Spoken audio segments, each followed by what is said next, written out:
But while we were out, there was a meeting between Governor Glenn Youngkin here of Virginia and members of the General Assembly, in which the governor spoke before the Joint Committee of the House Appropriations, House Finance, and Senate Finance and Appropriations today. We're going to go ahead and listen to his remarks during that time, and as soon as some of these live events that we're waiting on start, we'll come right out to those as well. But this happened while we were out of Live Impact News. Chair Lucas and Chair Torian, Chair Watts, members and staff of the Joint Money Committees, thank you for this invitation to join you all here again. Mr. Speaker, thank you for being here. And I'd like to welcome the Governor-elect Spanberger. It seems only yesterday that I was sitting in that chair, and I do wish you and your family a blessed holiday season and a fabulous administration. Thank you.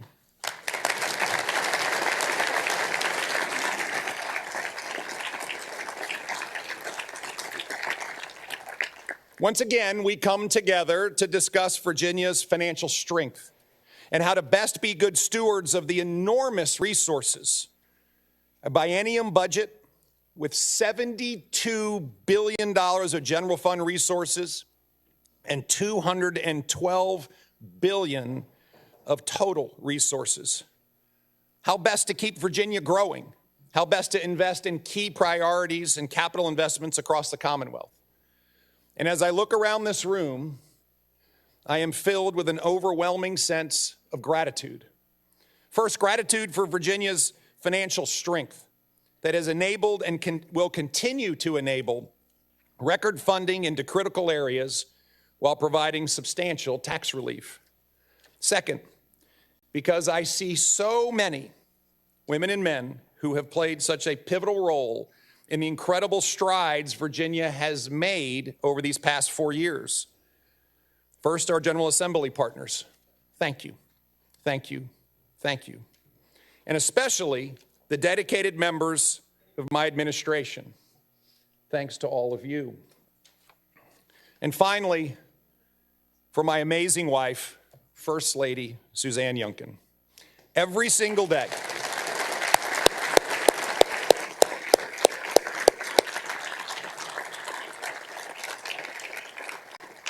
every single day, Suzanne makes our Commonwealth a better and a brighter place. Thank you for your tremendous service. When we first came together in January 2022, I talked about the need for us to lower the cost of living for hardworking Virginians, especially through tax relief. Open Virginia for business to create jobs and grow opportunity. Liberate Virginia from overregulation and reduce the cost of bureaucracy. Deliver excellence in education with student-centered schools that prepare students for life, with parents at the head of the table and tremendous support for our teachers. To keep our communities safe by supporting law enforcement and holding criminals accountable. Transforming our behavioral health system that was overwhelmed by Virginians in need. Preserving the vast natural resources that our Lord has blessed Virginia with. And transforming government to serve the people of the Commonwealth. My friends, we have done all of that and so much more. Together, we have worked for and seen Virginia achieve such remarkable strides. We all should be incredibly humbled when it was recently called the Great Virginia Renaissance. A renaissance that we led together and witnessed together. It's a story of transformation, a story of promises made and promises kept, a story of competing and winning, a story of Virginia leading. A Virginia that is stronger today than she has ever been.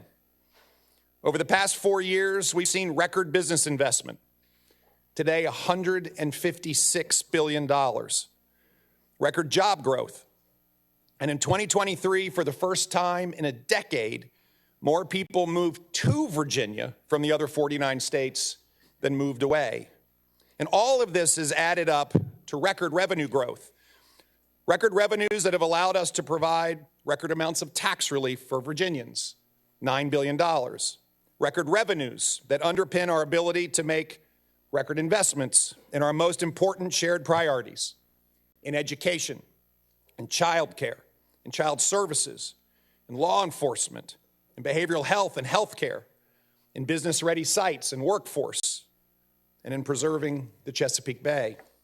Record revenues, record tax relief, record investments, all driven by a Virginia economy that is strong, dynamic, and importantly, diversifying. Virginia now is leading in sectors like advanced manufacturing. We are seeing that made in America truly means made in Virginia. The pace has been fast and the progress has been significant, and therefore I'm proud to stand before you today to present a budget that incorporates all the aspects of what we have collectively done to make Virginia the very best place to live and work and raise a family. A budget that benefits from this renaissance and one that I firmly believe will keep it going. My introduced budget has 7 key elements. First, it is underpinned by a prudent revenue forecast that reflects a 3.5% compounded annual growth, or roughly 3% after tax policy adjustments. That's less than half the 8% compounded growth realized during my administration. This leaves meaningful upside for the next administration. Second, just like every budget I've introduced, this introduced budget incorporates tax relief for both individuals and businesses, totaling $730 million. It's their money, not government's. And to be clear, there is no need for any new taxes, and there is no need for tax increases. Third, my introduced budget meets the significant funding needs across our shared priorities. Areas such as Medicaid, SNAP, K through education, child care, child welfare services, higher ed, public safety, behavioral health, and agricultural best management practices. Fourth, this budget continues to fund key ingredients. Okay, because that's previously recorded, we can pause that and we can come back to that. But we do have something live happening at this moment.